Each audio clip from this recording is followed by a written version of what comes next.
Muito boa noite. Que seja em nossos corações a paz e o envolvimento de Jesus.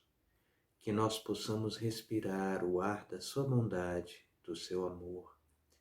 Que nós possamos encontrar em nós o sentido da justiça de Deus, incorporando em nossas vidas os preceitos, os conceitos do Evangelho, para que possamos transformar a nossa existência e ajudar dessa forma a transformação do mundo ao nosso redor, começando por nós mesmos.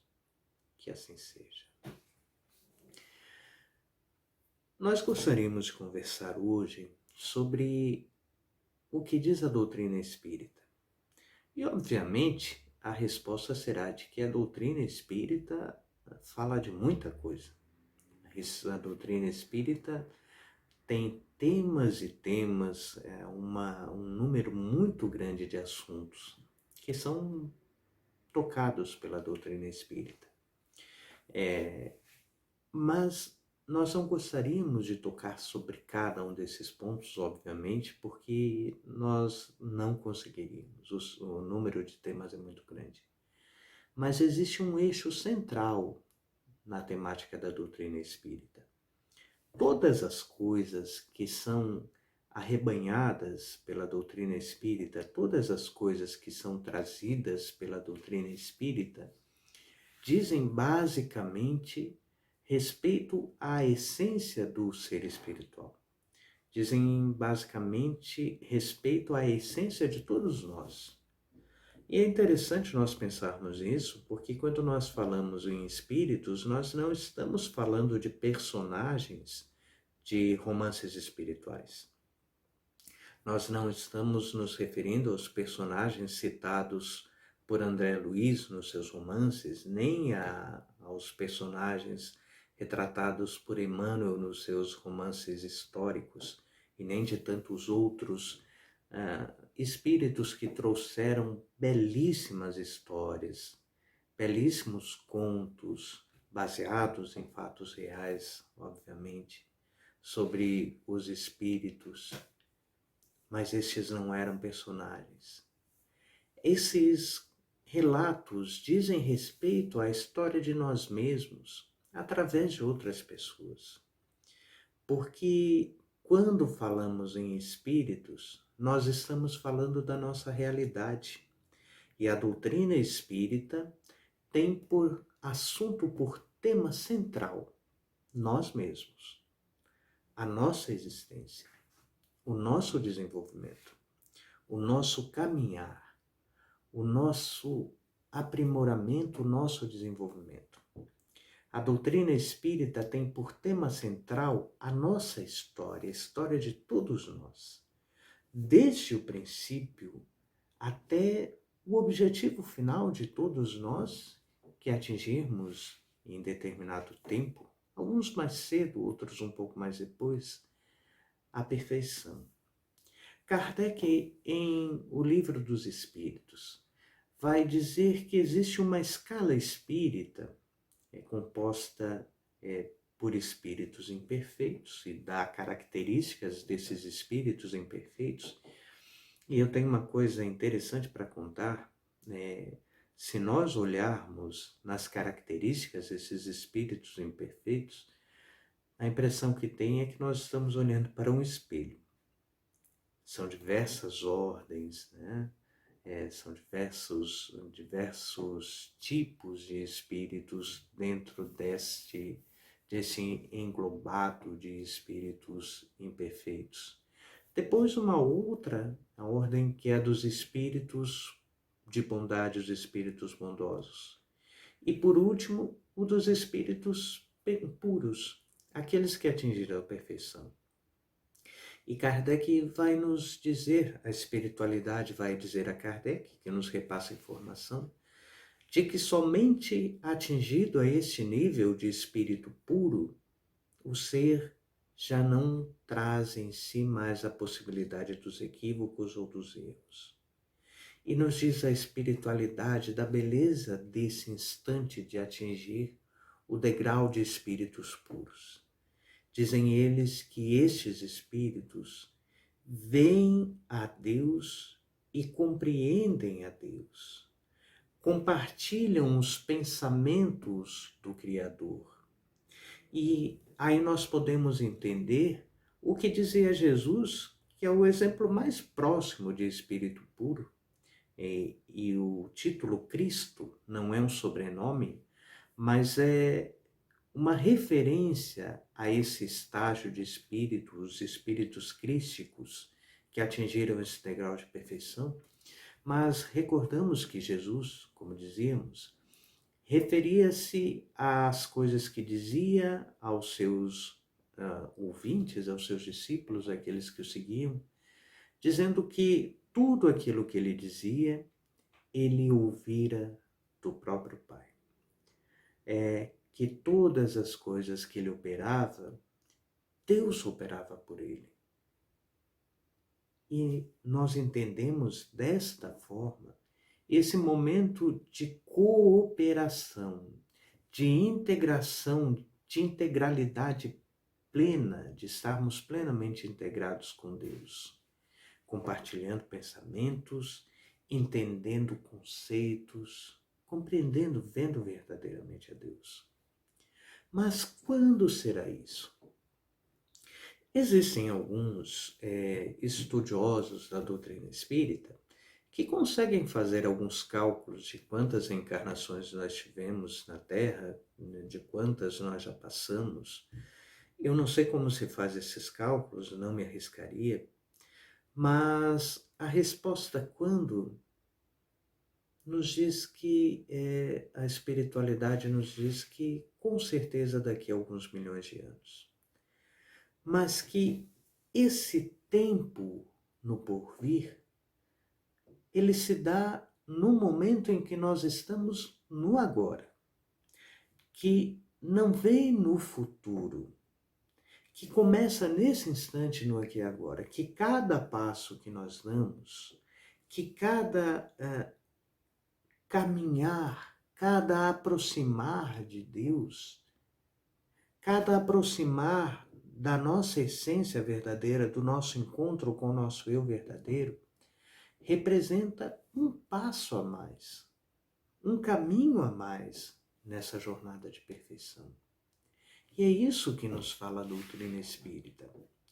Quando Kardec vai dizer que a doutrina espírita é uma ciência que trata das relações do mundo invisível com o mundo corpóreo, do mundo espiritual com o mundo físico, e das relações, das consequências que decorrem dessas relações, das consequências morais, ele está falando justamente dos objetivos de vida.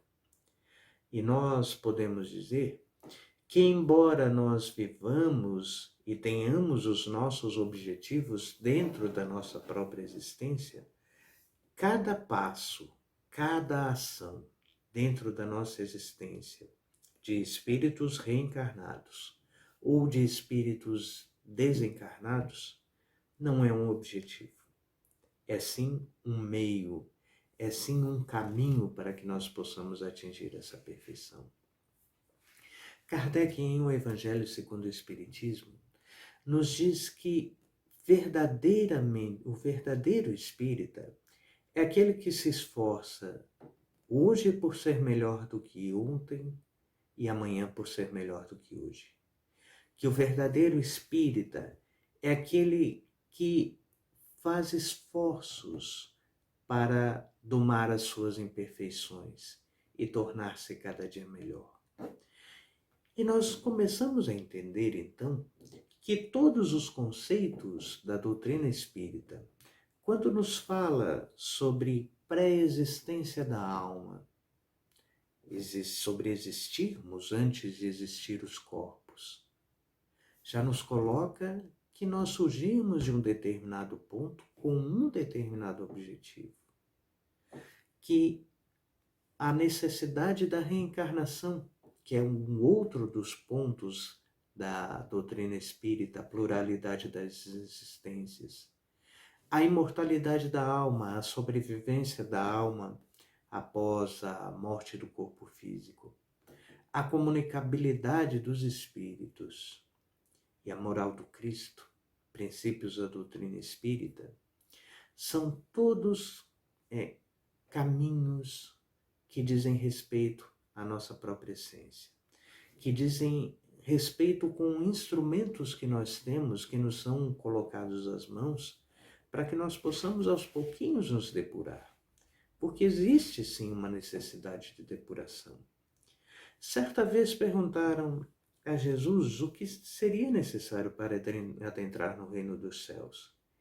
E ele disse que ninguém poderia entrar no reino dos céus se não nascesse de novo. Ninguém pode adentrar ao reino dos céus se não nascer de novo. E deixa claro ao doutor da lei, Nicodemos, que não estava falando de processos físicos, mas estava falando de jornadas da alma. E em outro momento, quando alguém pergunta a Jesus o que era necessário também para adentrar nesse reino, Jesus pergunta o que se lê na lei e o homem diz: amar a Deus sobre todas as coisas, de todo pensamento, de todo o entendimento, de todo o coração. Jesus complementa dizendo que ele está certo e que não está muito longe desse reino dos céus, que aquele homem não estava longe, mas que existe um segundo mandamento que é semelhante àquele primeiro de amar a Deus sobre todas as coisas, que é amar ao próximo como a si mesmo. E continua Jesus dizendo que nisso estão contidas toda a lei e todos os profetas. E vejamos bem, de que lei Jesus estava falando? Obviamente, Jesus comunicava-se a pessoas que ouviam e que estudavam as leis de Moisés. E em um passar de olhar mais superficial, pode nos parecer que Jesus referia-se a esta lei de Moisés, trazida pelos profetas. Mas não. Jesus coloca que a lei divina universal, a lei que não se transforma, que não muda, a lei que é imutável, porque advém do próprio Deus, que é imutável, que é perfeita, porque advém do próprio Deus, que é perfeito. É uma lei que coloca da perfectibilidade de todos nós, que todos nós deveremos fatalmente assumir a perfeição, atingir essa perfeição, assumir nossos postos nessa perfeição. Mas que esta lei tem um eixo central. Esta lei de progresso que diz que nós surgimos de um ponto zero, simples e ignorantes, e que fatalmente chegaremos ao estágio de espíritos puros. Essa lei de progresso, essa lei de evolução, é uma manifestação da lei de amor. Por isso dizia Jesus, o amor representa toda a lei universal.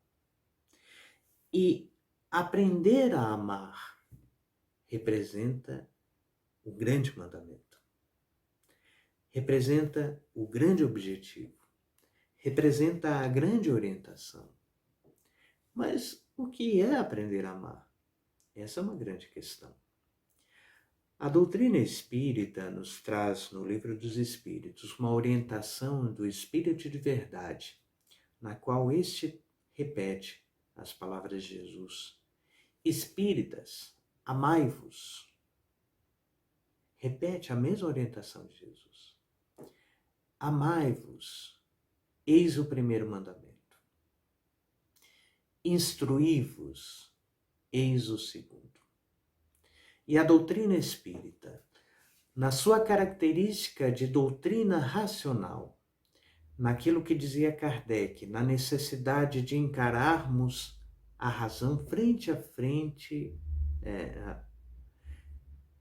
vamos repetir, naquilo que dizia Kardec, de que fé, racional, que fé inabalável, perdão, só é aquela que pode encarar frente a frente a razão em todas as épocas da humanidade, coloca assim a doutrina espírita, da necessidade de usarmos a capacidade da razão, mas não apenas no seu aspecto intelectual, não apenas no aspecto do adquirir informação, mas no aspecto do adquirir sabedoria, o que é bastante diferente.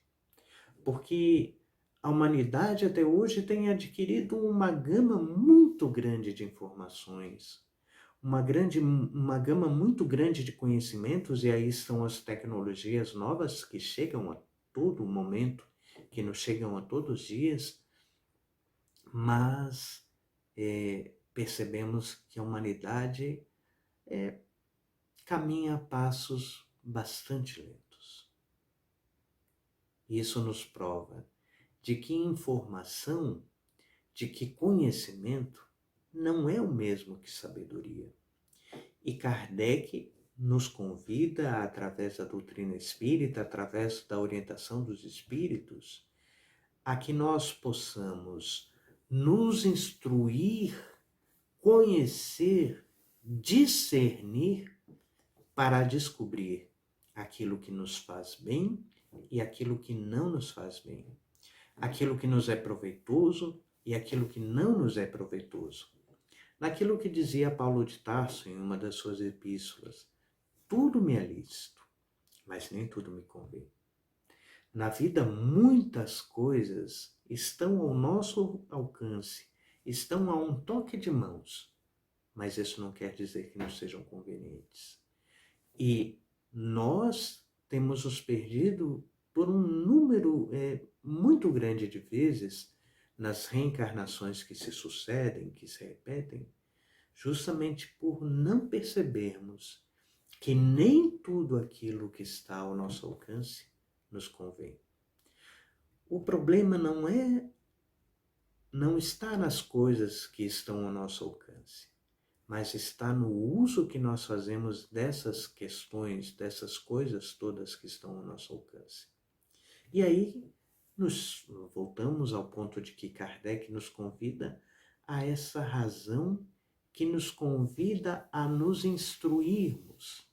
E a doutrina espírita vai trazer uma série de revelações, uma série de orientações, uma série de esclarecimentos para que nós possamos perceber de nós mesmos quem nós somos, onde nós estamos, como nós estamos, o que estamos fazendo das nossas existências, porque a isso nós encontraremos, através disso, a resposta de onde estaremos amanhã.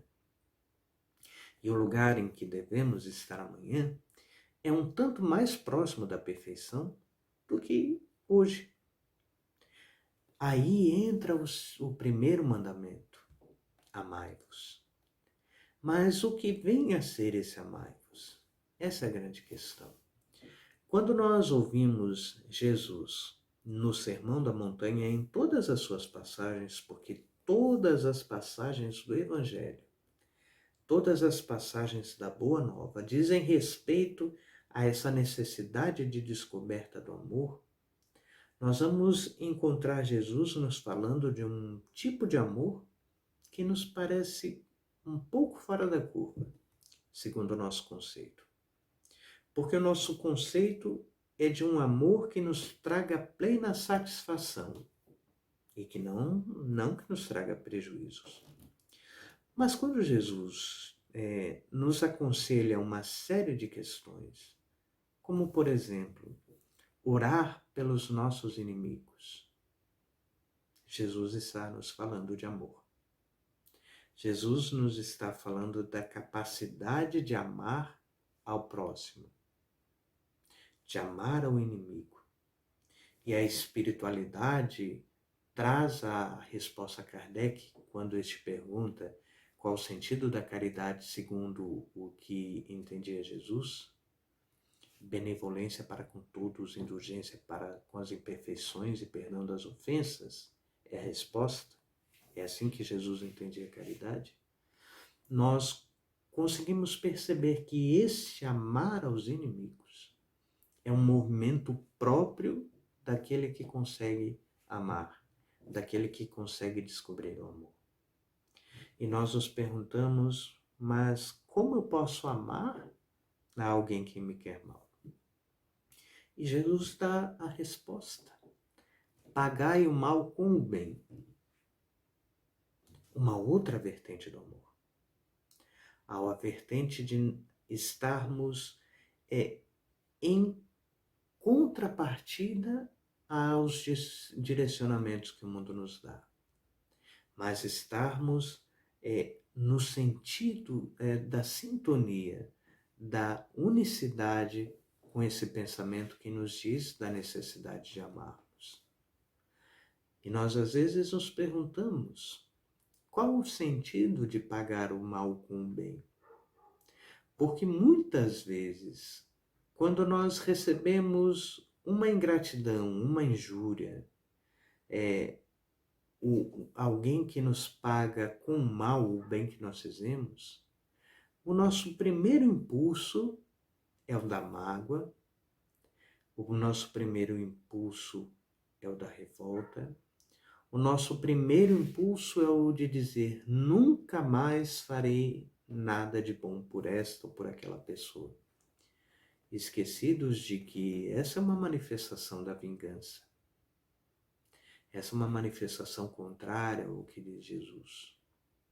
Essa é uma manifestação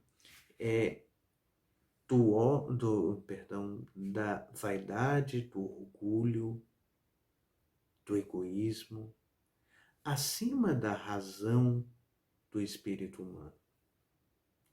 Encontramos outras passagens e outras passagens de Jesus, nos colocando sempre no mesmo sentido. Pagar mal com bem, orar por aqueles que nos perseguem e nos caluniam. E este é o sentido que nos coloca a doutrina espírita. E, obviamente, nós estamos falando de uma forma muito superficial. Mas o que nos coloca a doutrina espírita é de uma necessidade de nós visitarmos aos nossos próprios sentimentos, aos nossos próprios pensamentos, de nós nos perguntarmos qual o nosso papel diante do mundo e qual o nosso papel diante de nós mesmos. Porque se nós reconhecemos, na informação que nos traz a doutrina espírita, de que Deus é a vontade suprema e que Deus direciona todas as coisas através de uma lei que é irresistível, resistirmos ao amor não é nada inteligente e não é nada producente. Resistirmos ao amor, ao impulso do amor, é resistirmos a uma lei que nos obriga à transformação de nós mesmos. Isso equivale a dizer que nós estamos nos sabotando o tempo todo quando agimos dessa forma. E é interessante que a espiritualidade nos trouxe certa vez uma mensagem que nos dizia que nós podemos até nos colocar contrários, nos colocar em posição de enfrentamento a essa lei de Deus. Mas qual é o sentido de nós nos colocarmos contrários diante de uma luta que nós realmente, fatalmente iremos perder? Que não há como vencer. Porque a lei é de progresso. A lei é de transformação. Então a doutrina espírita, em todo o seu conjunto de orientações, vai nos trazer esse convite, esse chamamento, para que nós possamos vivenciar os seus ensinamentos. Porque muitas vezes nós conhecemos todas as passagens do Evangelho segundo o Espiritismo, do Livro dos Médiuns, de todas as obras de Kardec, das obras de Chico, das obras de tantos médiuns e tantos espíritos, conhecemos de cor, mas temos uma dificuldade muito grande de vivenciá-las. E o convite é para que nós conheçamos talvez apenas uma linha da doutrina espírita. Uma linha. Mas no sentido de vivenciar. E vejam bem, eu não estou dizendo que nós não devemos estudar a doutrina espírita. Mas estou dizendo que aquilo que nós estudemos, e nós devemos estudar a doutrina espírita, porque a doutrina espírita é a doutrina que nos liberta de nós mesmos. Mas que aquilo que nós conhecermos da doutrina espírita, nós devemos trazer e implantar em nós mesmos, fazendo o máximo esforço para que nós possamos nos vencer a nós mesmos, aquilo que dizia Paulo de Tarso sobre o bom combate.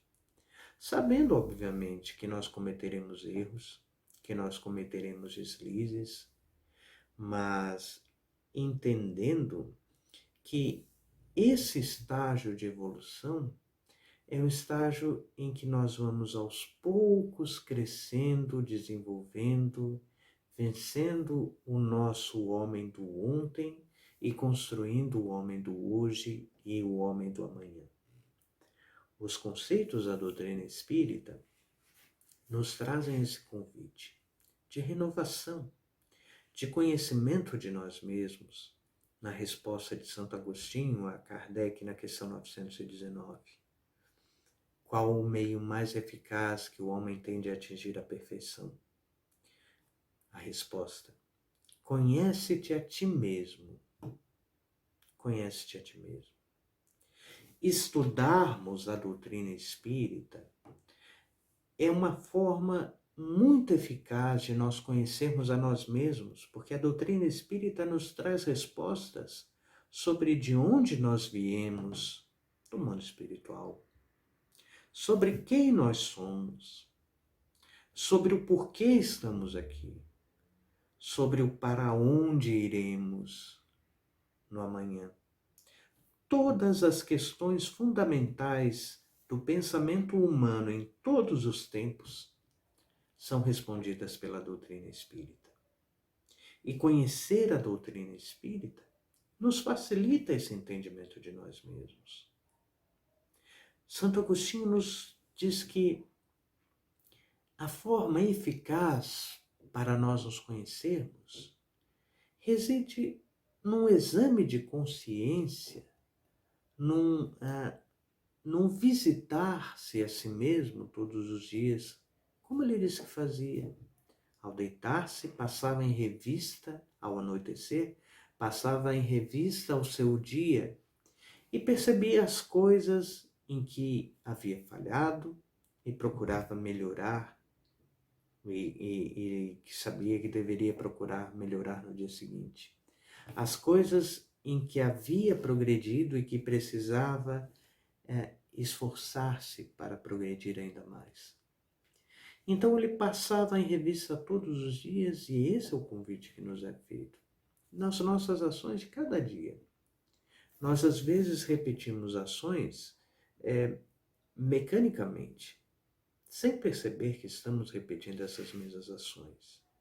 E são ações que talvez nós venhamos repetindo a reencarnações seguidas e que nos colocam na condição de ficarmos presos a um ciclo vicioso de reencarnações, porque não conseguimos romper com esse passado.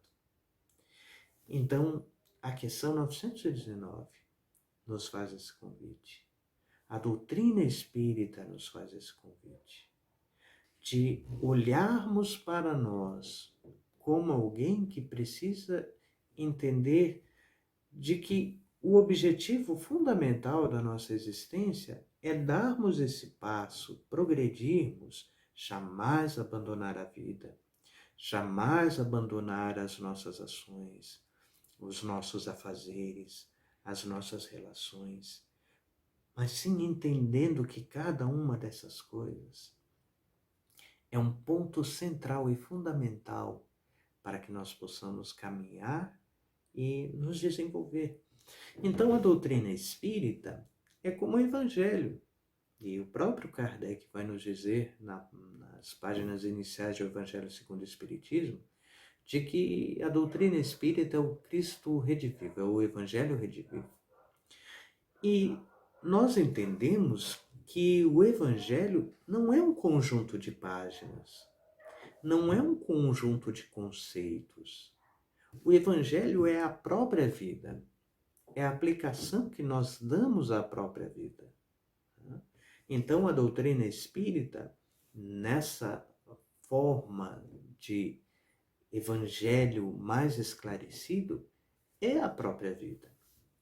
Se nós pararmos para pensar e analisarmos todos os nossos dias, todas as questões dos nossos dias, e formos dar uma olhadinha, uma estudada, coisas que nós podemos fazer muito facilmente nas oportunidades que temos de estudos, dos nossos estudos particulares, ou nos grupos de estudos, ou no culto do Evangelho no Lar, nós perceberemos que para cada uma dessas situações que nós vivenciamos, existe uma resposta e uma orientação da doutrina espírita, nos apontando um caminho certo, nos apontando um rumo melhor.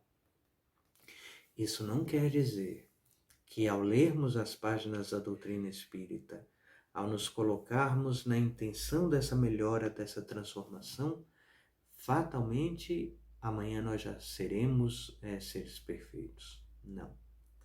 Mas amanhã nós seremos seres melhores. E o objetivo da doutrina espírita é esse: fazer com que nós nos melhoremos um pouquinho mais a cada dia. Um pouquinho mais a cada dia. Devagar, sempre lentamente. É um trabalho que é urgente, mas não é apressado. Muito pelo contrário.